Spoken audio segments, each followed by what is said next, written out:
65년도 짜장면이 얼마라 그랬어요? 이때 수요가 줄어들고 집값이 안정화됐다, 이 얘기를 하는 거예요. 근데 전세 사는 게 답입니까? 대구도 미분양 나가지고 있다가 2011년 12년쯤 접어들기 시작하면서 지금까지 해왔던 패턴하고는 조금 다를 수 있다. 어쨌거나 범어동 34평이 지금 실거래 18억 떠가지고 지금 난리 났는 거 아닙니까?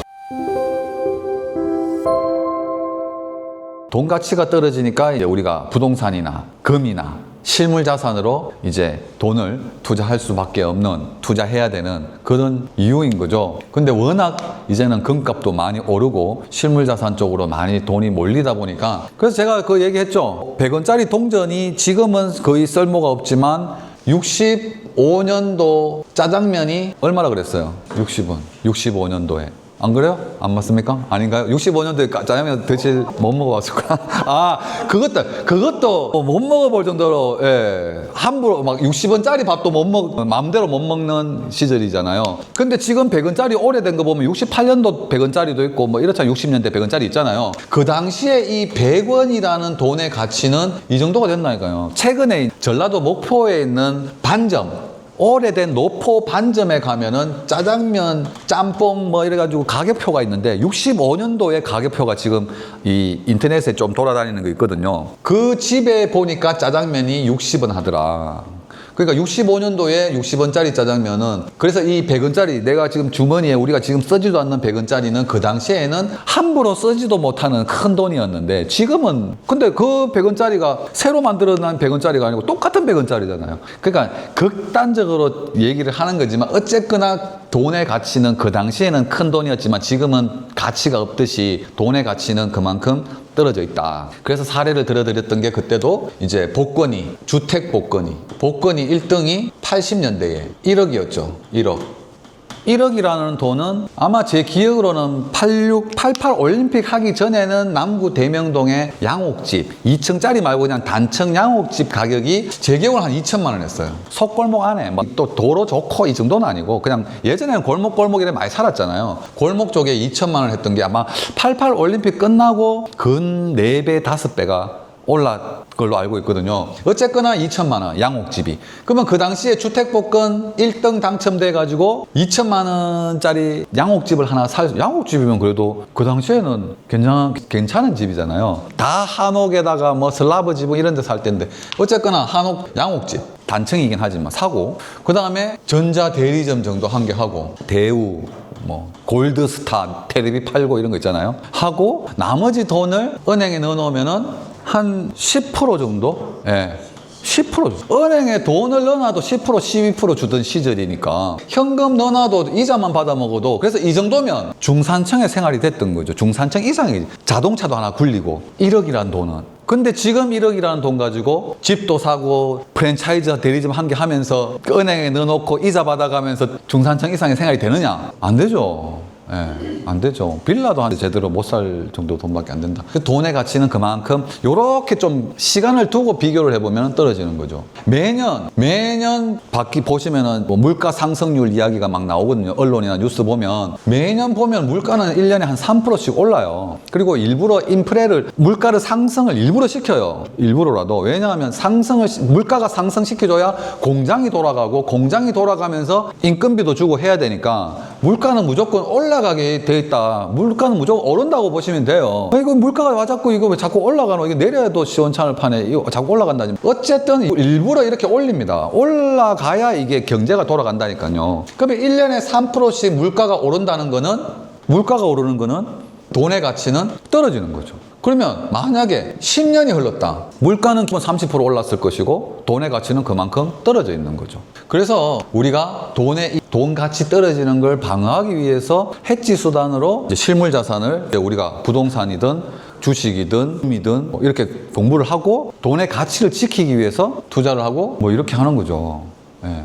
근데 요즘에 이제 그 얼마 전에도 보면은 그 부동산 전문가라는 분이 나와가지고 이 얘기를 하더라고요. 2012년도 돼가지고 지금처럼 똑같이 정책을 했더니 12년도 되니까 수요가 줄어들면서 집값이 어느 정도 안정화가 됐다, 이 얘기를 하는 거예요. 맞을 수 있죠. 요때 데이터를 보면은. 그러면 2008년도에 금융위기가 왔어요. 전 세계적으로. 리먼 브라더스 사태 터지고 금융위기 오고 대구만 보더라도 이때 가격, 아파트값, 그 당시에 범어동 두산이버드 제니스 지금 한참 얘기하는 두산이버드 제니스가 그 당시에 분양을 하고 유림 노르웨이하고 막 분양을 해서 미분양이 계속 가격이 올라가다가 2008년 금융위기 터지면서 전부 다 폭락하고 가격 빠지고 하락하고 미분양이 넘쳐나던 시절이었단 말이에요. 그러면서 그러니까 이것 때문에 2012년도 돼가지고 자료를 보면은 수요가 없죠. 전부 다 미분양 나고 뭐 진짜 말 그대로 반토막 났다 그러고 막 이런 시절인데 수요가 당연히 없어지는 시절은 맞죠. 그 다음은 어떻게 됐는데 그 다음을 봐야지. 그 다음을 이 사람은 이것만 가지고 수요가 없었다. 지금처럼 이렇게 각종 규제로 억제를 했더니 이때 수요가 줄어들고 집값이 안정화됐다. 이 얘기를 하는 거예요. 이 얘기가 맞습니까? 아니죠. 이 전 세계적인 금융위기가 왔기 때문에 경제 상황이 좋지 않았고 미분양이 터지기 시작하면서 그때까지도 수요가 돈이 없고 경제가 안 돌아가는데 수요가 집 살 생각을 못 할 수밖에 없는 거잖아요. 그 앞전에는 가면은 97년도 IMF 터졌을 때 97년도 IMF 터졌을 때도 난리 났었잖아요. 집값 떨어지고 이거는 그러고 난 다음에 당연히 2000년, 2001년, 2002년까지도 집값이 떨어지고 폭락을 했겠죠. 당연히 IMF 때문에. 그렇지만 이거를 회복해가지고 쭉 흘러왔던 거죠. 그러면서 금융위기 오기 전에 97년도 IMF 터져가지고 2002년까지는 다 어려웠다니까. 어려운 시절이었습니다. 어려운 시절. 부동산 시장도 그렇고 모든 경제가. 그러면서 조금씩 살아나기 시작했죠. 2002년, 2001년, 2002년. IMF 터지고 4년, 5년 지날 때부터 회복하기 시작했고 제가 요때쯤에 부동산업을 시작을 했는데 그때 여기 태전동 이쪽 동네 가면은 만약에 아파트가 100으로 보면은 대출을 80%, 90%까지도 해줬어요. 90%까지. 근데도 사람들이 집을 안 샀어요. 왜? IMF 터져가지고 집값 막 떨어지는 거 보니까 집을 못 사겠는 거예요. 그래서 안 샀다니까. 대출을 많이 해줘도. 다 전세 살았어요. 근데 전세 사는 게 답입니까? 전세를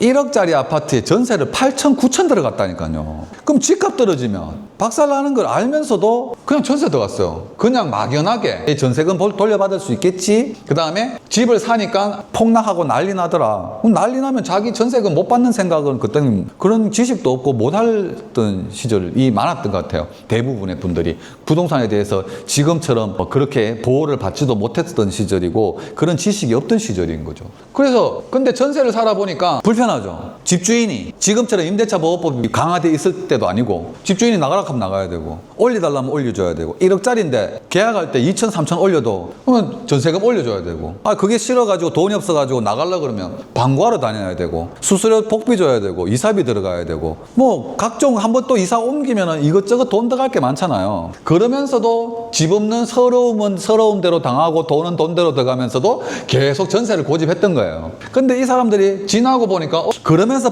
조금 빨리 깨우친 분들은 이럴 바에는 뭐 좀에 보태가 집을 이제는 사야겠다. 집 사야 되죠. 사야 되죠. 왜? 이렇게 집 없는 서러움 플러스 이렇게 돈도 들어가고 이사 비용하고 뭐 들어가고 이사 다니면서 뭐 잊어먹고 깨먹고 이것저것 손해가 많죠. 이러저러 하면서 계속 이제 사람들이 전세 살던 수요가 매매로 매수를 하면서 해가지고 가격이 계속 2008년도까지 계속 치고 올라갔던 거잖아요. 근데 2008년도 또 전 세계적인 금융위기가 오면서 다시 조정을 받았습니다. 어쨌든 그러면서 2012년도 돼가지고 이때까지도 당연히 수요가 줄어들겠죠. 전 세계가 부도위기고 금융위기가 왔기 때문에 수요가 없을 수밖에 없었지만 요 시점에 자료를 들고 나와가지고 지금처럼 정책을 했더니 집값이 어느 정도 안정화되더라 이 얘기를 하는 게 맞습니까? 아니죠. 이 다음은 여기서부터 자 보세요. 대구도 미분양 나가지고 있다가 2011년 12년쯤 접어들기 시작하면서 조금씩 살아나기 시작했어요. 그러면서 달서구 뭐 저쪽에 그랑폴리스 이런 아파트들은 잘 안 팔릴 때니까 계약금 5%에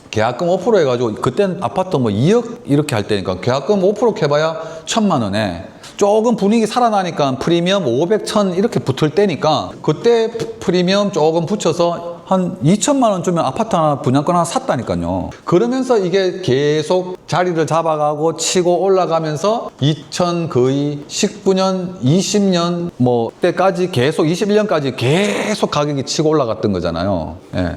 그래서 이 시점만 보고 수요가 줄어들면서 정책 때문에 집값을 안정화시켰다고 얘기하는 건 아니고, 그 다음에 어쨌거나 지금까지 계속 집값이 올라가면서 지금부터 이제 그러면서 이제 이번에 또 저기 금리 문제가 터지면서 집값이 하락하고 미분양이 쌓이고 해왔던 건 맞습니다. 근데 이 얘기를 쭉 드리는 건 뭐냐면 지금까지 해왔던 패턴하고는 조금 다를 수 있다는 게 지금 생각인데, 일단은 그래서 지금 정부에서 대책이 계속 나왔죠. 10월 15일 대책 나왔죠. 11호 대책 나왔을 때에도 물론 6억까지 대출해 주겠다는 거를 금액에 따라 가지고 4억 또는 2억까지도 대출을 안 해주겠다는 거고, 내 생애 최초로 90%, 80%까지 대출해 주던 거를 그것도 70%로 낮추고, 지금 분양을 받는다 하더라도 중도금 대출을 60%까지 해줬던 거를 40%로 낮추겠다. 그리고 전부 이제 규제가 들어오는 거죠. 계속. 근데 규제를 하는 건 좋은데 이걸로 집값을 잡을 수가 있을까? 그러면 지금 또 대책 중에 하나는 타제를 실거주해야 되는 어떤 그 조건을 서울 전역을 다 묶었고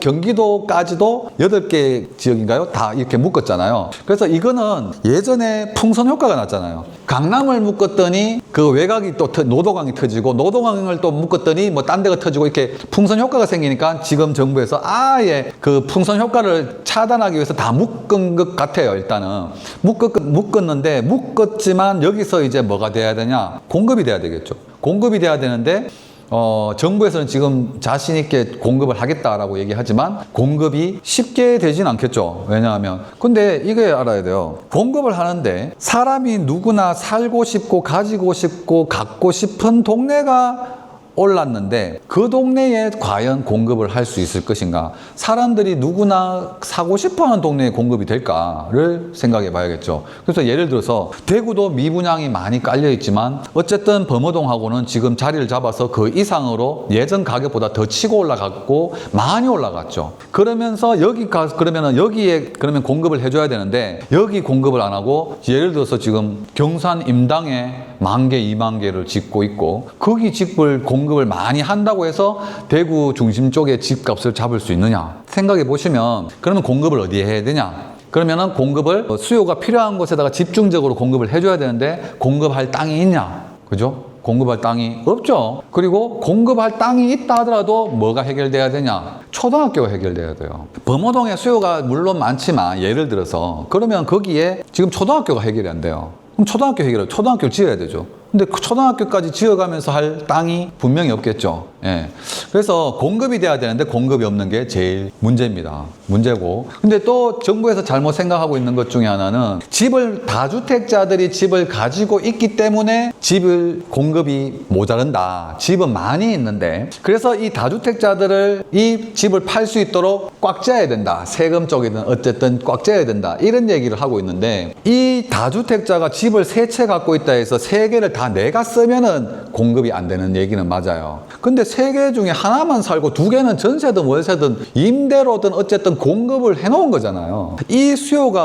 이런 수요가 수요층 집을 못 사게 만들어버리면 그럼 돈 있는 사람 집을 여러 채 살 수 있는 능력이 되는 사람을 막아놔버리면 그러면 집을 지어놨을 때 누가 살 겁니까? 그러면은 서민들한테 그 집이 돌아온다고 생각하는 거예요. 돌아갑니까 그게? 네. 지금은 그리고 가지고 싶고 살고 싶은 동네에 비싸게 아파트를 지을 수밖에 없고 땅값 건축비에다가 비싸게 지어진 집을 서민들이 하루 먹고 살기도 힘든 예를 들어 서민들이 집을 살 수 있느냐? 거기다가 또 설령 대출이라도 열어주면은 살 수도 있는데 대출도 묶어놓고 돈을 벌어서 생알돈으로 집을 사라라는 정책을 내놓으면서 집을 사라. 이것도 안 맞는 거죠. 원래는 그래서 이렇게 순환이 되려면 누군가는 사고 싶어하는 집을 위치에 지어줘야 되고 그래야 시공 건축하는 건설회사도 집을 지어서 팔 수 있고 팔려야 사는 사람이 있어야 팔리기 때문에 또 짓고 돼야 되는데 그래야 그게 공급이 되잖아요. 근데 그런 공급은 있는 사람은 못 사게 다 틀어 잡아놓고 정부에서 직접 지어주겠다. 그러면 어디에 지어주겠냐? 어디에 지어줄 거란 말입니까? 그죠? 그러면 공급이 정말 문제가 되겠죠. 그래서 정책을 이렇게 내놓는 건 좋은데 막 좀 때려잡으면 나오는 그 공급이 될 수 있을 거라는 그런 생각도 안 맞는 것 같고 그렇습니다. 이게 또 집이 지금 시상으로는 집이 모자라는 게 아닙니다. 있어요. 근데 지금은 아파트 문화고 아파트에 살고 싶은데 다 무너져가는 주택들도 주택수에 잡혀 있는 거예요. 그러니까 수치만 보고 정부에서는 그것만 보고는 집이 이만큼이나 공급되어 있는데 왜 서민들한테 집이 안 돌아가냐? 있는 사람이 많이 갖고 있으니까 안 되는 거다. 그러니까 이 사람들을 족쳐야 매물이 나오고 공급이 될 거다. 이 생각을 하는 거예요. 잘못된 거죠. 근데 왜 며칠 전부터 언론에 나오기 시작한 거 있죠? 서울 한가운데에 쥐가 나오는 거죠, 지금. 재개발하는 쪽에서 폐허가 돼 있기 때문에 나올 수도 있습니다. 근데 사회적으로도 지금 문제는 뭐냐면 우리 주변에 허물어져가는 폐허 같은 집들이 빈 공가들이 너무 많은 거예요, 사회적으로. 그러면 이거는 부숴가지고 새로운 도시로 아파트로 지어줘야 되잖아요. 근데 기존의 주택을 부수고 짓는 거를 죄악시하고 그걸 부숴갖고 새로 지으면은 있는 사람만 재산 증식을 해주는 그 행위를 왜 하냐? 못 짓게 하는 거예요. 근데 지금 대구 시내에도 웬만한 동네 동구 쪽이든 이렇게 그 옛날 양옥집 옥상에 올라가서 이렇게 보면 앞집 뒷집 다 비워져 있고 빈 공가들이 엄청 많아요. 그게 사회적인 문제고 그래서 지금 지자체에서 5년마다 그걸 법으로 특별법을 해가지고 공실 파악을 하고 앞으로 대책을 어떻게 해야 되는지 그 돈 들여서 계속 연구하고 있는 거예요. 일례로 시간 다 됐지만 일례로 서울에서도 그래서 재개발 재건축을 활성화하자고 막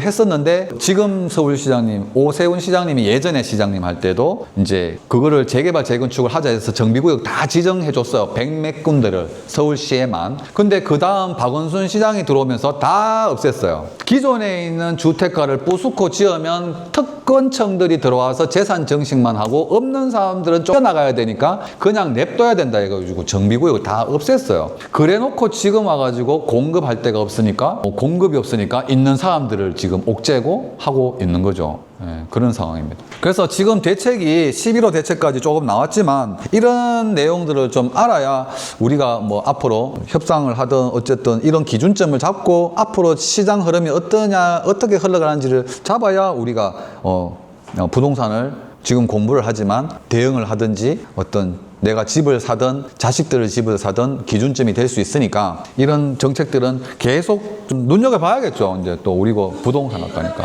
풍선 효과는 없어요.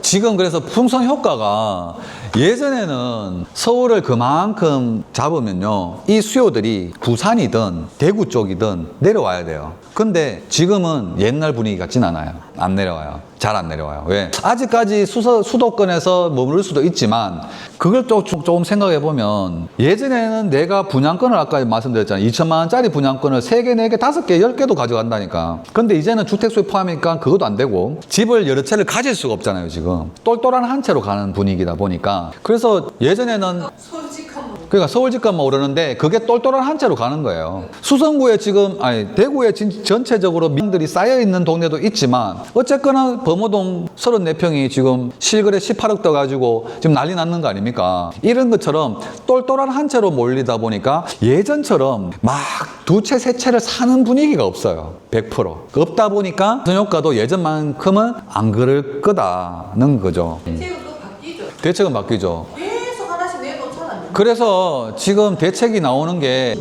이때까지 저쪽에서 민주당 쪽에서 계속 반대했던 거는 재건축 초과이익 환수제를 없애는 거를 반대했는데 이제는 재초안도 조금 손봐주겠다 이 얘기를 하는데 그것도 조금 안 맞는 게 뭐냐면 재건축 초과이익 환수제를 잠깐 얘기하면 우리는 재건축이 되냐 안 되냐에 전부 관심이 가져가지고 이게 언젠가는 재건축이 되겠지 하고 사시는 분들이 계신데 재건축 초과이익 환수제에 대해서는 몰라요. 왜냐하면 이거는 수익이 재건축이 시작할 때부터 이 사업이 끝날 때까지 10년 이상 걸려요. 대부분, 그죠? 우리가 평균 17년 이상 걸린다고 얘기하잖아요. 이만큼 걸렸는데 처음에 시작했던 금액을 감정하고 지금 올랐을 때의 감정을 해가지고 이 금액을 가지고 차익이 생기면 1억 이상의 차익이 생기면 50% 세금이에요. 50% 세금이고 양도소득세는 별도로 양도소득세는 내가 팔아가지고 차익이 생겼으니까 세금을 내는 건데 이 제초안은 내가 입주를 하고 6개월 내에 내야 돼요. 현금으로. 그래서 그 차익이 몇 억이 되는 거를 내가 돈을 내야 된다니까요. 그래서 내가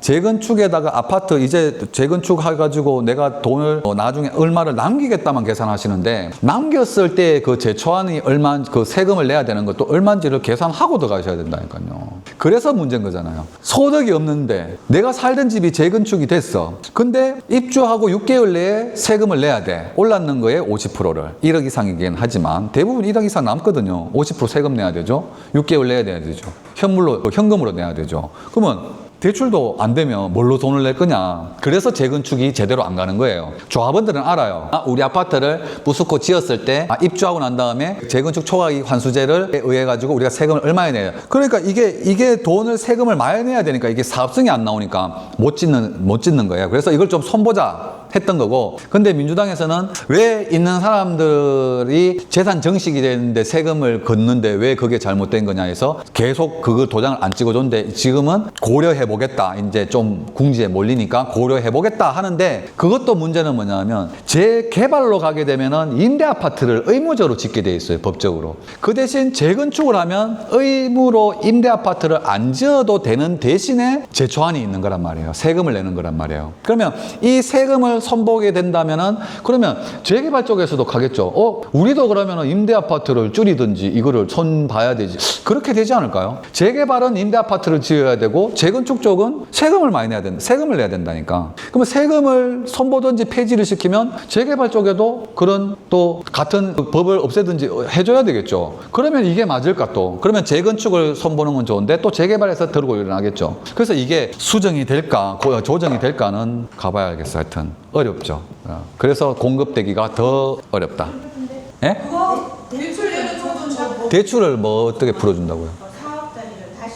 근데 그거는 사실 우리 쪽하고 크게 상관없긴 하고 이제 수도권이고 서울 쪽에 이제 그 얘기긴 하고 한데 대출을 그렇게 그 정도로 풀어가지고는 또 안 되죠. 대구는 역시 유법해 주죠 지금. 네, 대구는 상관없어요. 네, 거기는 상관없어요. 근데 아무래도 대출이 어려워요, 지금. 은행에서 안 해주고 해준다 하더라도 개인 신용도에 따라서 개인 신용도 신용이지만 그 DSR이라는 게 내가 집 대출도 있고 마이너스 대출도 쓰고 뭐 다른 사업 대출도 있고 막 여러 가지 다 뭉뚱그려 보고 난 다음에 대출금이 정해지는 거기 때문에 본인이 대출이 된다 안 된다는 아무도 몰라요. 은행에서 그 시점에 내 전체적인 부채를 보고 내 소득을 보고 그래서 대출을 해줄까 말까요. 그래서 지금은 계약하기 전에 아파트를 사든 뭘 사든 계약하기 전에 알아봤어. 대출 얼마 해준대. 그래가지고 계약금 넣고 잔금 칠 때 그 대출 내려갔더니 대출이 바뀌어가지고 안 해주는 경우도 있기 때문에 그 부분이 조금 문제가 되는 거죠.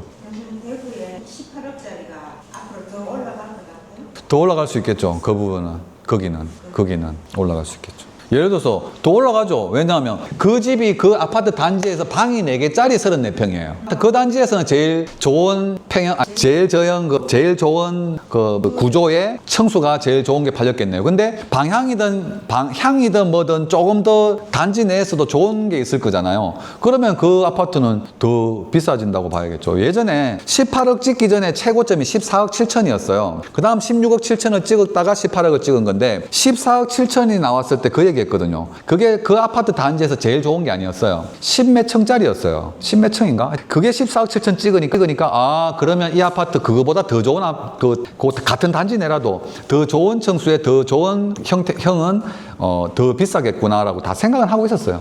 그러면 그 좋은 뷰에다가 좋은 층하고 중간층하고 차이 대비 얼마 정도? 그거는 단지마다 다 틀리죠. 네, 많이는 몇 억대도 나죠. 네, 같은 라인이라도 몇 억 나죠. 몇 억씩? 당연히 몇 억 나죠. 지금 길 하나 두고도 지금 얼마 차이예요? 어린이회관 쪽은 13억을 찍었고 길 하나 건너에 있는 황금 엘포레 같은 경우는 7억 8억 하고 있었단 말이에요. 길 하나 두고도 지금 5억씩 차이 나고 이런 거고, 같은 단지라 해도 저층하고 고층하고 향에 따라 가지고도 분명히 억대도 차이 나죠. 당연히 억대도 차이 나죠.